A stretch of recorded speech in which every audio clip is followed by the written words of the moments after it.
Bueno, amigos de Voces y Contexto, estamos en esta muy fría tarde de septiembre, pero estamos en un lugar sumamente cálido. Estamos en la casa, en el teatro de un querido amigo, por todos muy conocido, que es Héctor Bidonde, de una larga y muy rica trayectoria actoral desde el cine, desde el teatro, desde la televisión y también con una activa vida política que todos recordamos su paso por la legislatura porteña. Así que, bueno, estamos realmente muy contentos de poder conversar con vos, Héctor. ¿Cómo estás? Estoy bastante sobreactivo, digamos, estos últimos tiempos, más allá del contexto, como dice tu programa, tan dinámico, tan adrenalínico de alguna manera. Estoy peleándola como veía esta mañana por radio que un nadador se tiró a cruzar el Canal de la Mancha helado,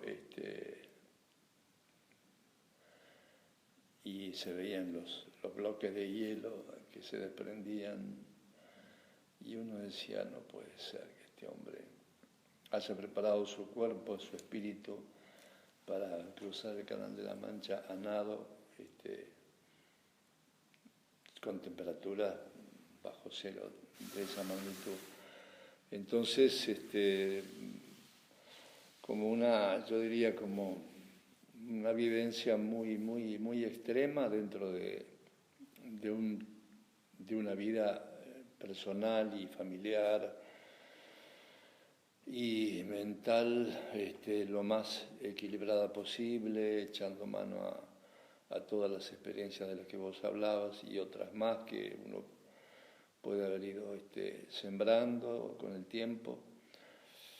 Pero tengo un nivel de preocupación hacia adelante muy grande, muy grande. Entonces me preparo para ver de qué estoy en condiciones de hacer en este contexto tan problemático.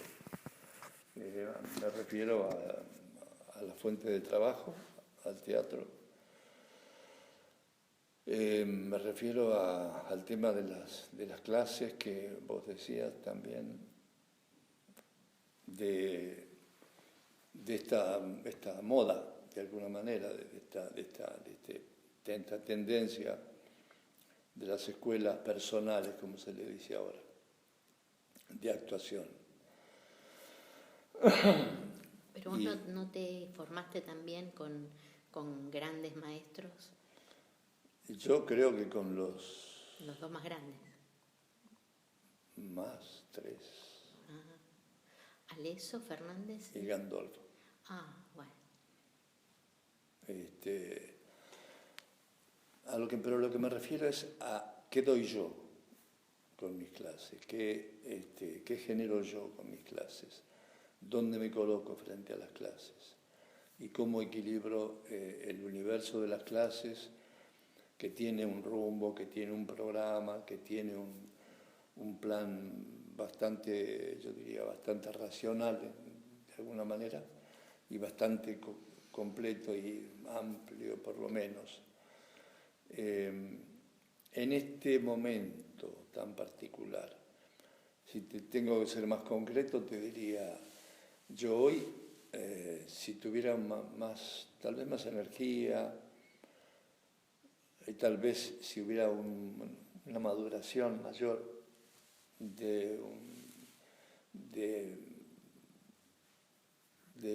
por ahí de gente formada por mí, tal vez, o encontrarme con pares, diría que hoy haría teatro político, por decirlo así cruda y... Directamente. Y sí, directamente. ¿Y qué sería ese teatro político? Y no voy a decir nada nuevo, no voy a hacer nada nuevo. Hay una historia, en el Teatro Independiente de Buenos Aires hay una historia muy rica del teatro político, de todo tipo, más directo, más indirectamente, más realista, más simbólico, con viejas tendencias o más clásicas tendencias en la formación del actor, como podría ser hoy el método Stanislavski actualizado, esta versión, este rumbo que está tomando el teatro independiente, entre comillas, alternativo, que están apareciendo y generando experiencias muy distintas, donde todavía creo que no se ha constituido, y bienvenido por ahí, precisamente un lenguaje, no se ha terminado de asentar un lenguaje, pero hay tendencias bastante claras ya en el camino.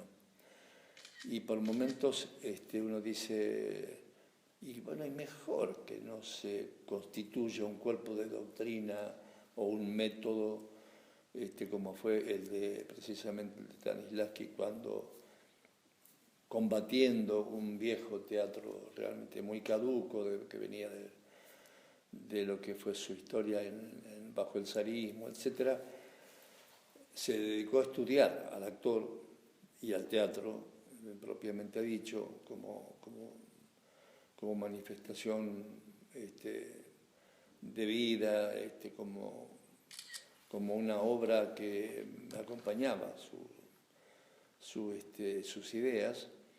Y bueno, yo creo que él no llegó a completar su propia concepción del teatro, pero dejó un cuerpo orientador maravilloso, que hoy prácticamente a 70, 80, 90 años, digamos, ya de su muerte.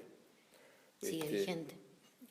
Sigue vigente, está muy combatido, y yo lo entiendo y lo comparto en parte en cuanto a las cosas que se le combaten, pero para hacer también más honor a la palabra que decía recién,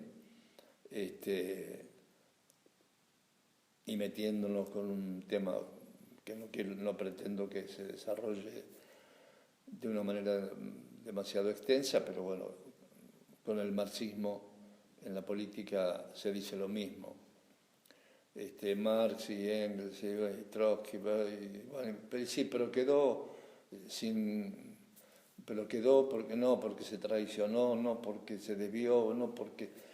Y uno dice que faltó, y sí, faltó. Lo que se pudo construir fue en pocos años, en un sentido, una historia riquísima. Sí, y aparte con un potencial para seguir desarrollándose. Para seguir desarrollándose, con muchas puntas que estaban muy vivas, además con propulsores de esas líneas muy formados. Cuando uno dice, bueno, por ahí, por el teatro de Stanislavski pasó Max Reinhardt, pasó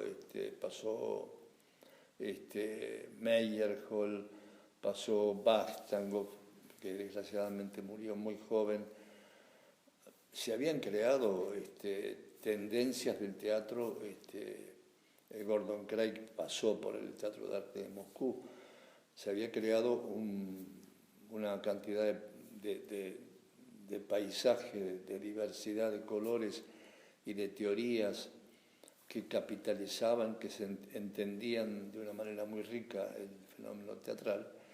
Bueno, con lo que pasa con la enseñanza del teatro hoy, para mí, desde mi punto de vista muy modesto y muy personal, también lo hablábamos un poquito antes de empezar, yo tuve una sola virtud tal vez en mi vida, que fue, hablo de virtud en el sentido más amplio desde mi perspectiva personal, que es haber estudiado con grandes maestros. En alguna publicación leí que vos decís que, como una autorreflexión que hacías, ¿no?, que el teatro implicó para vos un método de autoconocimiento. ¿Pensás que sigue siendo así para los alumnos? Todos los días. Todos los días. Por mi taller, por mi teatro, como se le quiera llamar, ha pasado mucha gente, y alguna gente ha llegado a lugares muy ricos, muy importantes dentro del teatro o del trabajo del actor, pero también, así como han llegado, se han ido, algunos con un proceso bastante amplio, bastante completo, y otros no tanto. Muchos han estado un tiempo, y es el día de hoy que yo me reencuentro con alumnos, ex alumnos, algunos que se han dedicado a tareas profesionales, otros artísticas específicamente, pero en general lo que recibo es expresiones como: yo estuve un tiempo en tu taller, pero siempre me acuerdo de una cosa que vos planteabas, siempre aparece alguna frase, alguna imagen. Yo nunca me olvidé de una cosa que vos me dijiste, y yo decía en aquel momento: pero yo no me olvidé. En fin, cuestionamientos, dificultades en la expresión de parte mía, lo que quieras. Pero eso de reencontrarse con exalumnos y mantener o reconocer que ha quedado algo vivo y algo personal de cierta calidad se ha transmitido, me parece muy valioso. Me parece que esa es un poco, aunque parezca grandilocuente, no pretende serlo, pero me parece que es un poco el sentido de la vida, ¿no? Incluso el de las vidas individuales pequeñas, desconocidas de cada uno de nosotros, cuando le transmitimos desde la vivencia, desde algo existencial al otro, algo que se transmite a través de esa trama del afecto y digamos de una empatía profunda. Me parece que ahí está el maestro y el discípulo en el sentido más lindo del término, ¿no? Sí. Y yo creo que un poco antes de comenzar esta charla, o antes de empezar la grabación, le decimos a los amigos oyentes, habíamos conversado, unos instantes con Héctor, y hablábamos de este panorama un poco incierto y por qué no decirlo sombrío, ¿no? Pero me parece que no podemos claudicar en nuestra condición insurreccional de seguir trabajando y de seguir creyendo aún en lo que no vemos, ¿no? Me parece que uno no renuncia, personas a lo mejor como vos, como otras personas, como nosotros, no renunciamos a esa insurrección, que no es una insurrección meramente de lo político contingente, sino de Claro. una transformación de la vida, ¿no? Y Claro. me parece que, eso no tiene ni prensa, ni tiene honorario, ni tiene caché, tiene esto, ir formando a nuestros semejantes, a nuestros amigos, alumnos, hijos. Tal cual. Yo tengo una costumbre, un hábito muy criticado. A ver. Es el de ser un poco Diógenes, de juntar papeles, de recortes. Y probablemente el periodismo hubiera sido un camino también para mi vida. Y mi familia no me lo recrimina, me dice: busca un lugar donde no tengamos que encontrarnos con libros por acá, recortes de diario por acá, mezcla, pilas de... de cosas que no llegás a leerlo, no podés. Yo digo, claro, muchas veces me ocurre eso de por ahí de estar suscrito, por ejemplo, a, no sé bien, son entidades, portales, revistas, por la web o distintos lugares a los que yo me suscribo, y entonces de pronto digo, pero yo me metí con el tema en un momento, el tema de semillas y la ley de semillas, y después me encontré con Monsanto, y después me encontré con el tema del libro de Soledad Barruti, de Malcomiros, Sí. y después me encontré con... Bueno, le hemos entrevistado para el programa también. Bueno, y después me encuentro con una publicación que yo quiero mucho, que es Sin Permiso, que se publica en España, y todos los domingos sale por la web, por internet, y entonces cuando decimos esto de que uno de alguna manera va encontrando y va transmitiendo cierto sentido de la vida,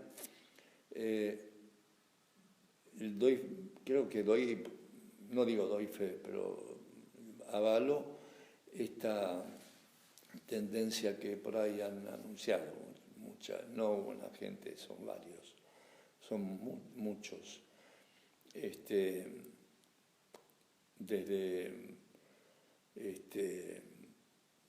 Noami Klein, pasando por algunos economistas de Inglaterra, de Michael Roberts,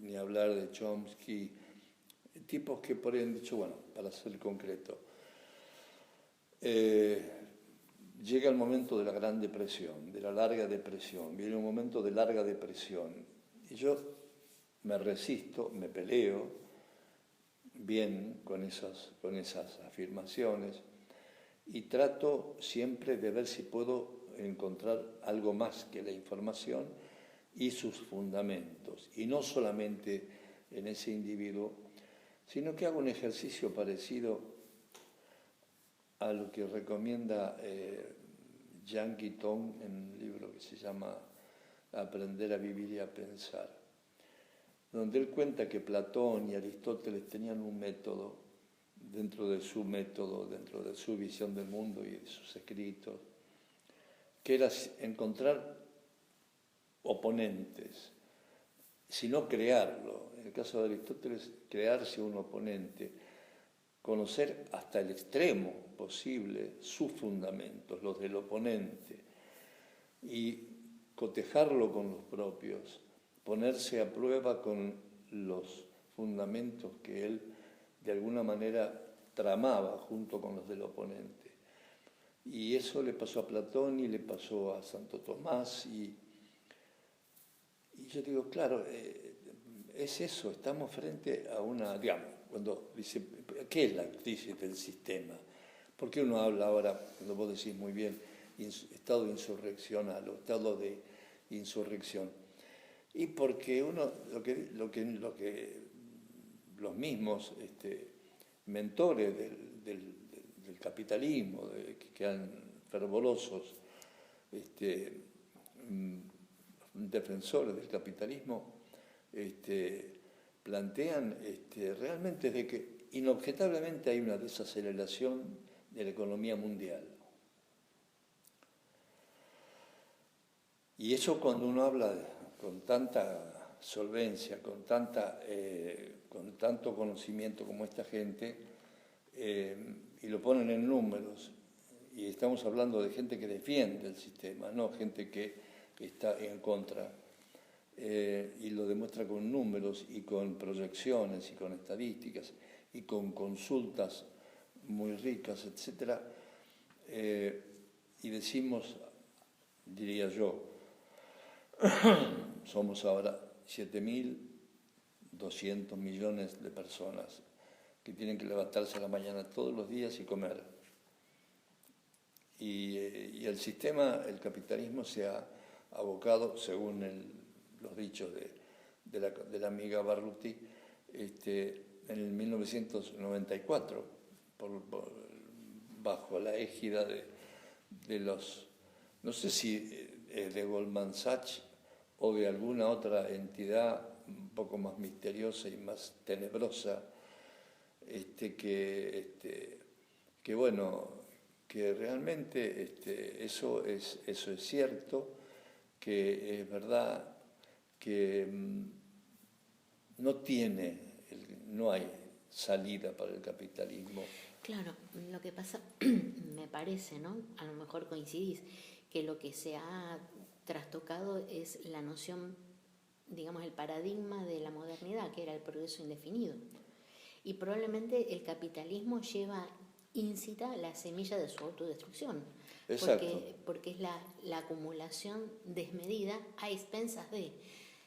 Claro, como decíamos la otra vez que nos encontramos, sí, yo veo no más que, sí, ciertamente veo la destrucción del capitalismo, pero tiene tanto resto que todavía va a seguir ese coletazo mucho tiempo más. Y bueno, y como también decíamos en esa oportunidad, probablemente sea un modelo de hiperexclusión que solamente pueda contener y contemplar a un tercio de la población, ¿no? Sí, hay gente que hoy está planteando, perdona que te interrumpa. No, al contrario. No, pero gente que está planteando y personalidades de fuste, de poder, el despoblamiento del mundo, despoblar al mundo. Y bueno, mencionan y datan la roca esa que está en Estados Unidos, no recuerdo en qué estado, donde dice que la Tierra tiene capacidad para albergar 900 millones de personas, no más, porque si se excede eso se rompe el equilibrio, se rompería el equilibrio. Y hoy tenemos esta cantidad y en el 2050 vamos a tener 10.000 millones de personas. Y bueno, el asunto es, estamos frente a un desafío donde uno dice, mira, en esa magnitud no se puede ni pensar. No. Y yo entiendo que es real que uno no pueda ni pensarlo en el sentido de intentar capturarlo y contenerlo, pero sí darse cuenta que estamos frente a un proceso de evolución del hombre donde esta noción del progreso ha encarnado tan profundamente desde el punto de vista psicológico, cultural, desde el punto de vista de los hábitos de vida, que va a ser muy difícil cambiar y por lo tanto debilitar, transformar este modelo de vida que tenemos nosotros acá en Occidente. Yo me acuerdo que en el 71 hice el primer viaje a Europa y en Europa nos decían, cuando llevábamos en nuestro espectáculo, compañeros de teatro nos decían, jóvenes, muy jóvenes, ustedes tienen mucha suerte en Sudamérica, porque ustedes saltaron por encima del capitalismo como en Cuba y ahora están viviendo en el socialismo y están haciendo una experiencia socialista. Y eso tiene correlatos en varios países en magnitudes distintas, pero venía un movimiento en Nicaragua, en Bolivia, no importa. Pero en Cuba se había instalado dice, en Europa mover una institución 1 milímetro cuesta 150 años. Claro, pero me parece también, Héctor, que en esta gran transformación, justamente estás hablando de la década del 70, donde todo estaba por suceder todavía. 70 y 60, claro. 60 y 70, todo era una promesa. Bueno, después vino lo que sabemos que vino y lo que hemos padecido, ¿no? Nuestros pueblos. Pero me parece que, bueno, estos procesos, creo yo, no son uniformes. No. Tienen saltos cualitativos y yo a veces reflexiono, pienso, ¿no? Que algo se ha corrido, que algo empieza a cuestionarse, que es esa centralidad europea. Y yo creo que hay pensadores americanos, latinoamericanos que ya están dando una nueva visión. Yo pienso, por ejemplo, en Enrique Dussel, que es un gran hombre, un gran ser humano, que ha pensado la vida, la filosofía y la historia, incluso hasta la religión, con una mirada latinoamericanista. Él fue uno de los mentores de la teoría de la liberación. un gran estudioso del marxismo, ¿no? De la obra completa y la obra completa comentada de Marx. Y a mí me parece que, bueno, medido en tiempos de nuestra vida personal es muy poco tiempo y muy inalcanzable, pero si pudiéramos tomar una perspectiva mayor, me parece que grandes cambios están vigentes, están justamente transformando nuestra vida, nuestra idiosincrasia, nuestra cultura, porque bueno, me parece que también dentro de lo que es la matriz del neoliberalismo que quiere otra vez hegemonizarse, es mucha la reacción, es mucha la reacción. Y a mí me parece, bueno, cuando vos nombras a Soledad Barruti y gente que está... Mientras todo esto va sucediendo, ellos están haciendo otra cosa, ¿no? Mientras tanto vamos haciendo algo diferente, como puede ser un maestro de teatro, como puede ser, no sé, hacer un periodismo sin condicionamientos. Yo creo que siempre ha existido ese fenómeno de multiplicidad de niveles o de capas intercaladas, superpuestas o entrecruzadas, como un tramado de existencia donde siempre hubo, bueno, pues gente que terminó en la hoguera y gente que se adaptó al sistema y dijo, bueno, pero por si mueve. Sí. En fin, siempre ha habido fenómenos de esa, como de faros que la humanidad se ha ido generando. No por negar esto que decís vos, sino que yo creo que a mí no me sorprende que el fenómeno demográfico, por ejemplo, durante mucho tiempo estuvo manejado como el segundo, más allá de Malthus y todo, como en segundo lugar, en segundo plano con respecto al tema de los sistemas productivos y los métodos de... Y ahora de pronto el problema demográfico empieza como a pesar como un componente de una importancia mucho mayor, porque está visto que no hay recursos o no hay una dinámica suficiente como no sé, yo desconozco esta mención que hacías. Me voy a interesar por conocerla, si puedo, de Enrique Dussel. Probablemente cambie, bueno, al menos a mí me pasó. Para mí fue un descubrimiento maravilloso, ¿no? Uh-huh. Me pasa que leo con un gran escepticismo, por ejemplo, después de leer a Dussel, por ejemplo, a los filósofos franceses. Creo que nosotros ya hemos conocido otras cosas, que ya estamos descubriendo otras formas, ¿no? Un poco, a veces Europa recién está descubriendo cosas que nosotros hace mucho vivimos, como pueblos latinoamericanos, ¿no? Y bueno, no sé cómo fuimos derivando a esto de Dussel y sí, por tu preocupación por la población. Pues es que es una preocupación que tiene el Dalai Lama. Una de las preocupaciones que tiene a nivel mundial es el aumento, la crisis demográfica, ¿no?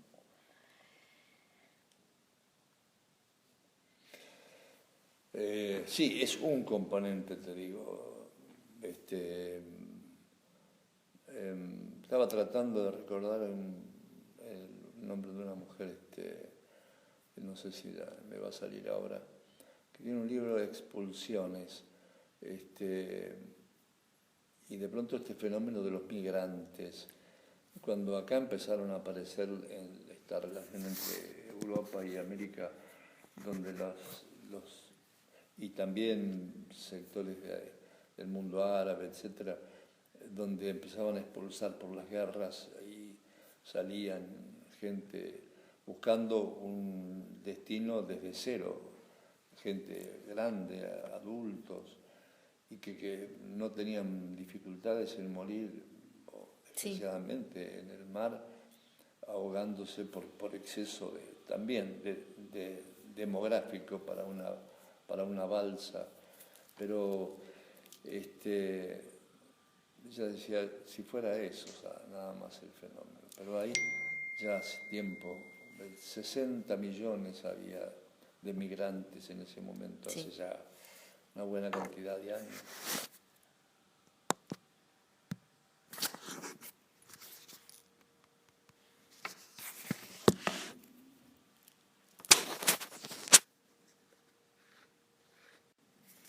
Bueno, continuamos conversando con Héctor Bidonde, un querido actor de cine, de teatro, de televisión. Y en especial hoy queremos abordar el aspecto del actor de teatro. Y yo recuerdo muy especialmente la obra Tweed, que se presentó hasta hace poco tiempo, justamente acá en este teatro Paternal, que no sabemos si Paternal es por el barrio o Paternal es por lo de padre. Ahora nos va a decir Héctor. Por las dos cosas. Por las dos cosas, sí, se sospechaba. Sí. Y bueno, y yo le preguntaba, bueno, ¿qué había pasado por Héctor Bidonde cuando Tweed? ¿Y qué pasó con Héctor Bidonde cuando hizo las cintas de Krapp? La última cinta. La última cinta, ahí está. Porque me parece muy interesante algo que veníamos conversando hace un rato, ¿no? Esto de la mirada a través del tiempo y que el tiempo nos da, el tiempo de vida, ¿no? O los años y a veces los muchos años, como en nuestro caso, nos da una perspectiva, es estar un poco como, en el buen sentido, en una colina y tener una vista panorámica de la vida y de nuestra propia vida. ¿Y qué pasa con ese protagonista de las cintas? Y en síntesis, Beckett, que es el autor de la última cinta, uno siempre trata de encontrar algún elemento simbólico que represente como el conjunto de una obra.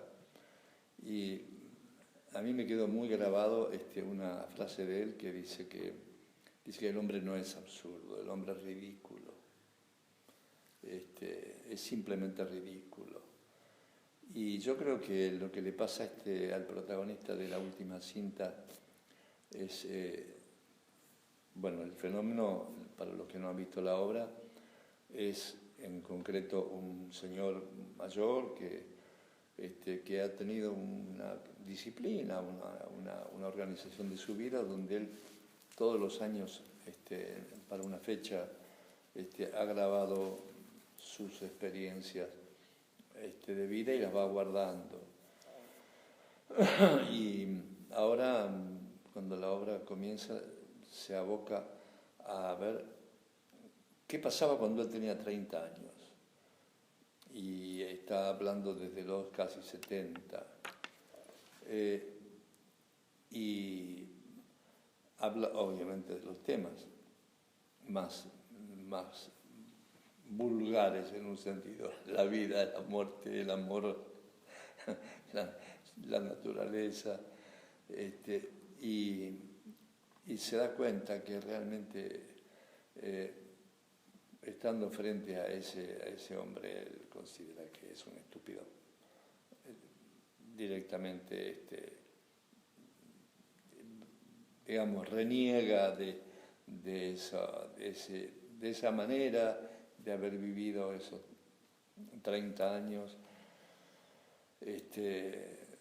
con un dolor muy equilibrado, muy sereno, pero al final se embronca mucho y creo que el fenómeno del incluso tecnológico que él plantea Beckett en esta obra es una metodología y un sistema que yo adoro, esto de retrotraerse a años, a muchos años atrás y poder capturar ciertas realidades de aquella época y ver en qué medida uno, en fin, va cumpliendo un cierto plan, va ganando de verdad o no en experiencia, si va sintetizando cosas o va dejando fluir, pero capitaliza esos fluires de una manera,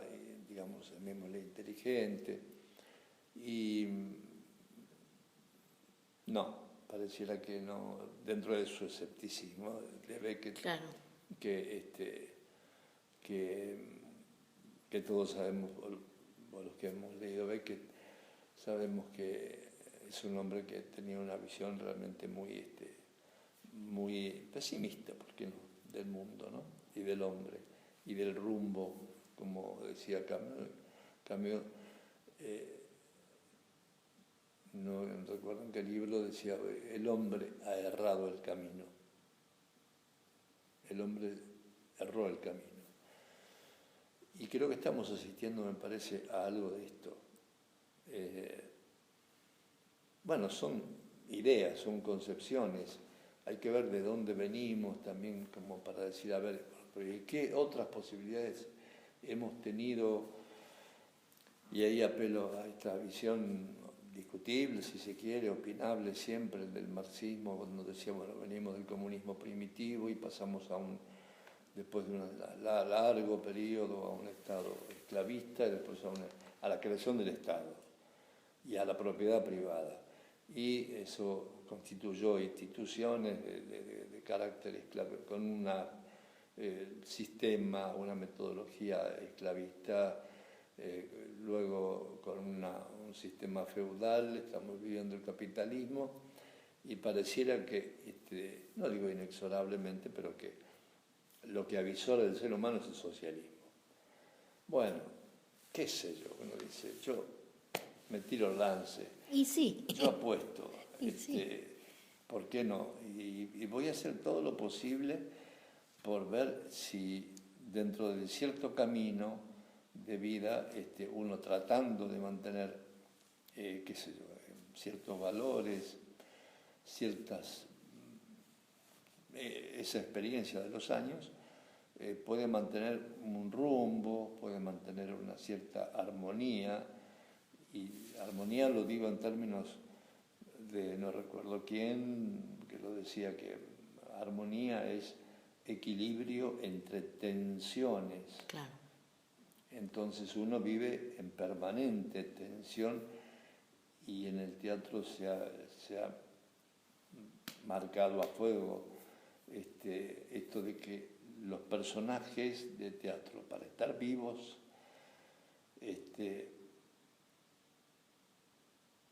tienen un solo fenómeno que tienen que enfrentar, que es luchar. Claro. Por nada más que por la ley de gravedad que yo tengo que vencer para poder pararme de una silla. Si un personaje o un actor tiene el orgullo, la satisfacción de estar en un escenario y ser visto por una cantidad de gente importante, y además entablar un diálogo rico, transformador, tanto para unos como para otros, pararse de una silla constituye ya de por sí un acto vivo que requiere vencer la ley de gravedad. Cuando vos decís esto de sentarse, de aparecer en la silla, pienso en la primera escena de Tweed, donde vos apareces, creo que sentado en un banco, en un taburete. Y que vengo de la escalera, sí, de estar ahí. Y yo les comento a los oyentes, si no tuvieron digamos, el privilegio de ver Tweed, que es conmovedor esa escena. Yo confieso que yo estaba sentada ahí, que te vi desde muy cerca y te observé tan detenidamente, y vos eras ese hombre. Ese hombre. E incluso parecía que tenías tantos años acumulados en esa escena, tantos años. Claro. Que ahí me parece, creo que es esto que me pasó a mí, después vi que le había pasado a todos, porque hubo una gran movilización, ¿no? Y yo tengo una idea, absolutamente personal y subjetiva, como son todas las opiniones, de cuál es el secreto de Tweed. Pero para vos, Héctor, ¿cuál es el secreto de Tweed? ¿Por qué deja al espectador en ese estado emotivo, más allá de que muchos pueden verse reflejados en la historia, pero me parece que hay algo más, creo, ¿no? Al menos es una respuesta que yo encontré. Claro. Para vos, cuál es ese secreto? Porque no es una mera historia. Pareciera que no. El Tweed es una obra que yo la hice desde junio del año pasado hasta abril de este año. De junio a octubre, noviembre, y después la repusimos en marzo. Hicimos marzo y abril. Acá cambiamos la puesta por razones también muy de la época, porque yo en esa obra sentía que estaba tocando una cuerda que no podría explicar ni describir, francamente. Pero que si tengo que ser brutalmente honesto y escupiendo para arriba, como diría el paisano, yo sentí que era yo, que no tenía que actuar nada. Sí, actuaba situaciones, actuaba ciertos conflictos. La historia es el reencuentro después de 30 años también, igual que en Crap, el regreso de una hija a su casa, ya una mujer grande, o hace un tiempo separada de su marido y que se había ido de la casa cuando tenía 15 años. Y sí, 18 ella. Y la madre había desaparecido. Un día se fue y la hija se quedó hasta terminar el secundario y cuando terminó el secundario baja por la escalera y sin terminar de bajar le dice: me voy a vivir a lo de fulano y me voy a anotar en psicología. Y entonces el padre le dice una frase en su idioma como un insulto. Y claro, la mirada es muy, cuando vos preguntás qué se movió, yo creo que así como la historia que se contaba en Tweed, de alguna forma es la historia del abuelo de Silvia Kauderer, Que es la coprotagonista. La coprotagonista. Con algunos retoques que hizo de un modo soberbio César Domínguez. Sí. Parece un autor. Porque, ¿qué pasa? Escribir una historia entre un padre y una hija que vuelve al sótano de un viejo sastre remendón, de alguna manera diría uno. No es la anécdota es, sí, podría ser una obra vulgar, común, convencional, pero él la puso en clave poética y le dio poesía a toda la obra. Todo el desarrollo tenía un lenguaje, una forma de expresión que nunca perdían ese tono poético. Y fundamentalmente la anécdota, que también me pareció realmente un hallazgo, es que luchan los dos de una manera feroz, diría uno, no necesariamente a los gritos ni con violencia física, pero verbalmente se enfrentan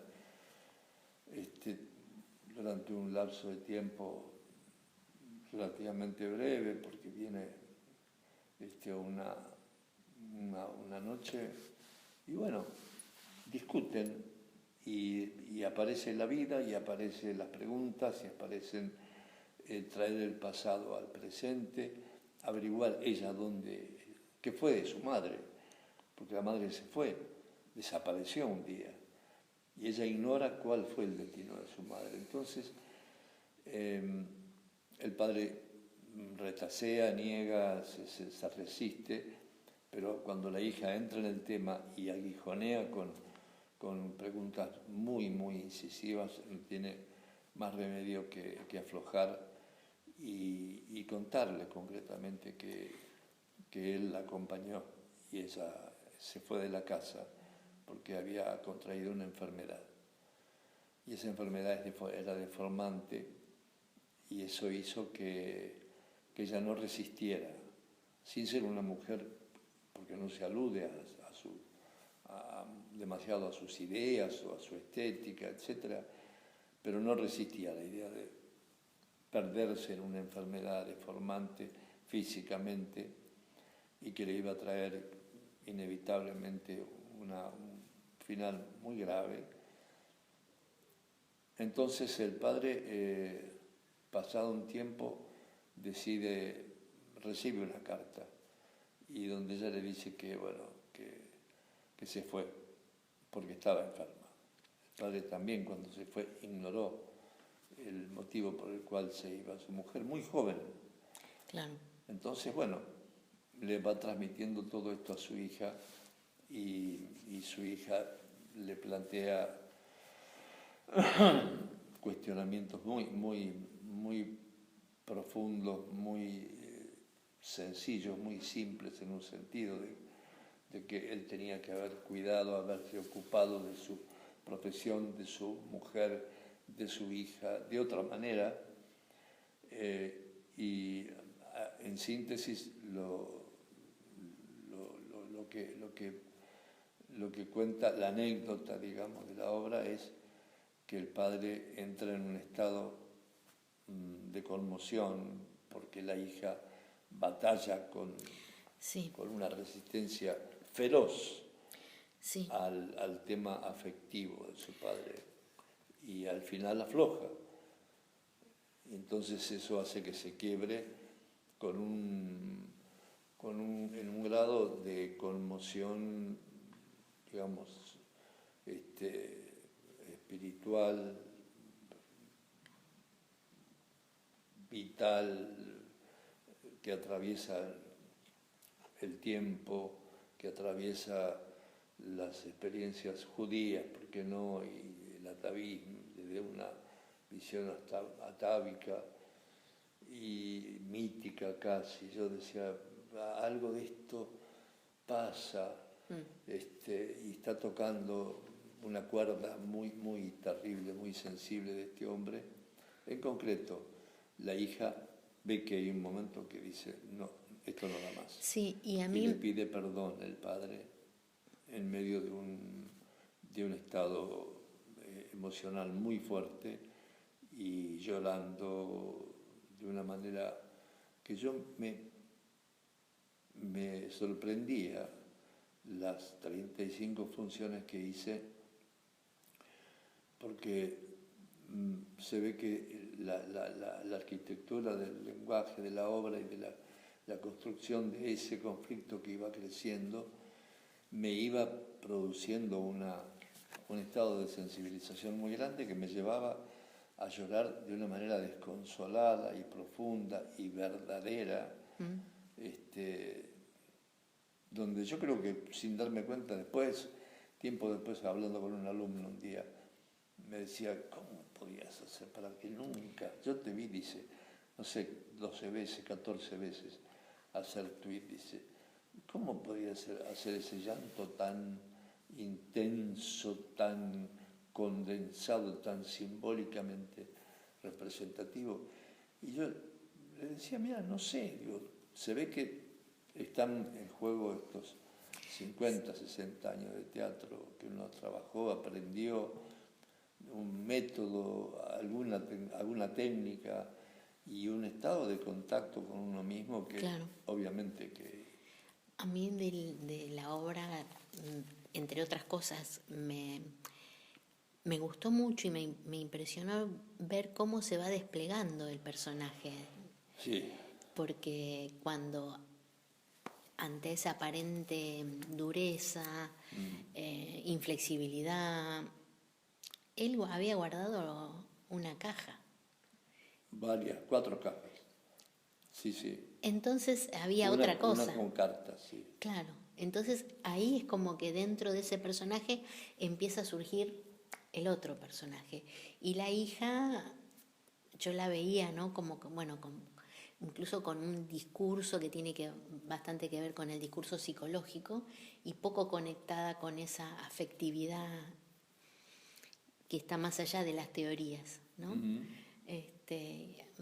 Realmente impresionante la actuación de los dos, y como vos decís, podría ser un relato, bueno, menor. Sí, pero es de una hondura increíble. Así que bueno, yo realmente espero que en algún momento, pronto, podamos volver a verla. Sé que es un poco complicado, pero bueno, no se sabe. No se sabe. Y Héctor, ¿qué proyectos tenés? Así a breve, digamos a corto, mediano plazo, ¿qué pensás que querés hacer? Ya, en síntesis te digo, la anécdota sería, cuando yo cumplí 70 años, mi familia me hizo muchos regalos. Yo estaba trabajando bastante y bueno, entre mi mujer y mi hija me regalaron una camisa, algo de ropa, y me regalaron una cajita pequeña de cartón, forrada. Cuando lo abrí, vi que tenía un cuaderno adentro, un cuaderno bellísimo, de estos que vienen ahora llenos de arabescos y colores, sí, y llenos de vida y como de dinamismo en sus hojas, y de curiosidad, claro, lo vi, la tapa, el resorte, sí, era todo muy bello, pero me dio la curiosidad por hojearlo. Entonces pasé varias hojas y en un momento vi algo extraño y vi que tenía algo duro y miré, abrí y vi una foto mía de cuando yo tenía meses, desnudito, que debe haber sido de las primeras fotos que tengo yo en mi caja de fotografía, de mi biografía, de mi vida, todo mezclado. Y después otra foto de un año más, y otra foto más. Y eran 8 o 9 fotos que hablaban de una época mía. Y después había un vacío de varias hojas, y después otro grupo de fotos donde ya aparece mi adultez, y después otra foto con mi primer familia, y otra serie de fotos con mi actual familia. Entonces, una dedicatoria muy larga de mi hija y otra de mi mujer. Y me decían que no podía ser que yo haya tenido la vida que había tenido y que no la registrara, que no la contara. Y me ponían que, por ejemplo, me dice, ¿qué me van a recordar? Y me decían, cuando vos me contaste la primera vez, me decía mi mujer en esta dedicatoria, que en papel manteca en el almacén de Zamboni, en la ciudad de La Plata, en 14:37, él sacaba una caja de cartón con toda una ceremonia, la destapaba y ponía sobre la balanza un papel manteca y con una cuchara de madera volcaba el dulce de leche. Sí, era así. Y a vos te producía una emoción y un deseo y salía un goloso gordito que era yo cuando tenía hasta los 13, 14 años. Bueno, desde eso, pasando por otras anécdotas que parece ser que les interesaron mucho. En síntesis, yo hice la carrera empecé a hacer, aparte de un colegio primario muy irregular, a mí me prepararon para ser cura. Y yo tuve que empezar a hacer la carrera de cura, tuve 2 días. Y me fui de donde estaba, pasé 2 años pupilo, haciendo el colegio primario, y después me prepararon para la carrera militar. Y también estuve otros 2 años. Y después repetí un proceso de mi madre, Sí. que ella tuvo De salud. de salud, tuberculosis de los 19 a los 22, y a los 22 se murió. Y yo me enfermé de tuberculosis a los 19 y a los 22 me operé y me curé. Entonces me decían, no puede ser que vos no escribas tu vida, que vos no la teatralices, porque como estos son anécdotas sueltas. Bueno, eso. Es uno de tus proyectos. Yo te diría que tal vez es mi proyecto.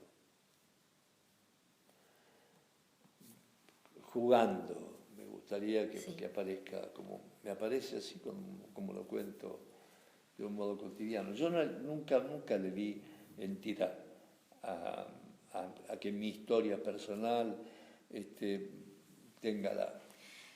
Me permito decir que a veces las historias personales están llenas de la historia de nuestro tiempo, ¿no? Es decir, sobre todo una persona como vos, comprometida política y socialmente, comprometida con tu trabajo, que es un testimonio. Entonces no es la biografía, la autobiografía, sino es el testimonio de toda una época, ¿no? Te digo una sola cosa tal vez de esto. ¿Por qué me interesa a mí?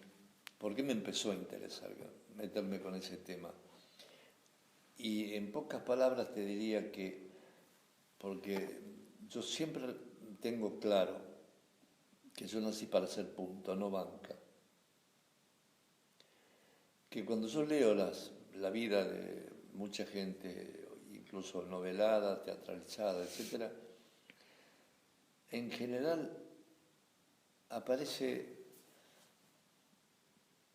tal vez yo lea muy mal y hago la salvedad, pero yo me veo como un perdedor. Yo me sigo viviendo hoy como un perdedor. Siento que fui punto, no banca. Y pasó mi vida,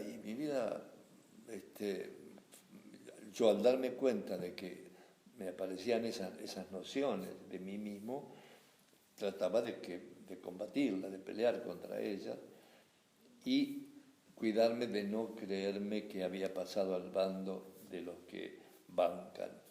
Entonces yo nunca viví bancando la vida de nadie. Traté de acompañar, de aprender, de elegir buenos maestros y que me enseñaron que en momentos que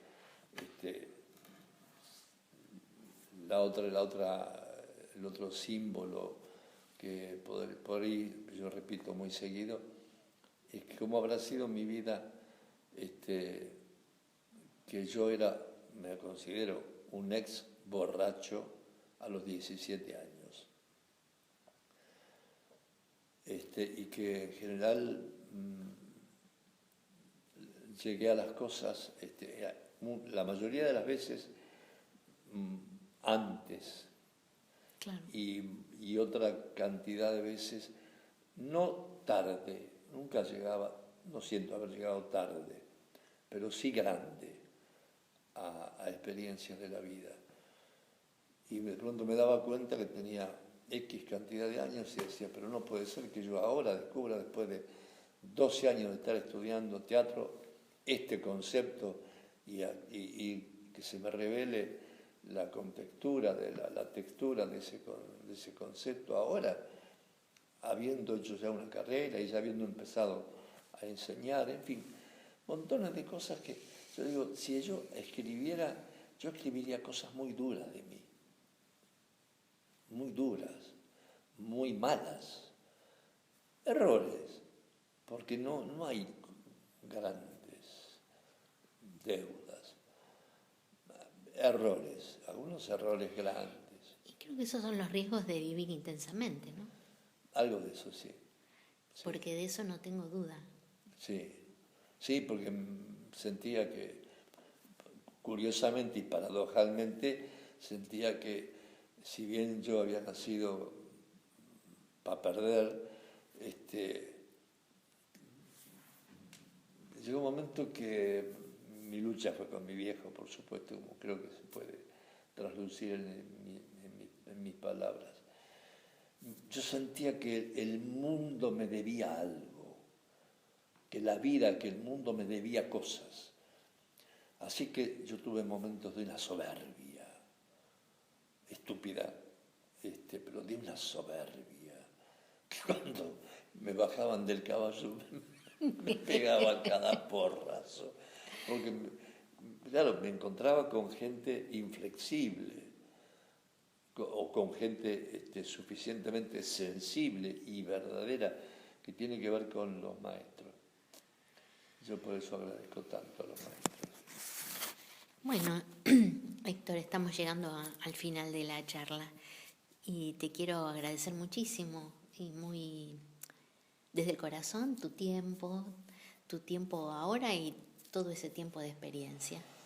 Y bueno, y decirte que seguramente nuestros amigos de Voces y Contextos van a estar muy contentos al reproducir la entrevista. Te agradezco mucho, de verdad, este encuentro. Bueno, y esperemos que lo repitamos. ¿Cómo no? Probablemente aquí en Paternal con otro encuentro con Tweed. Ojalá. Gracias. Por favor.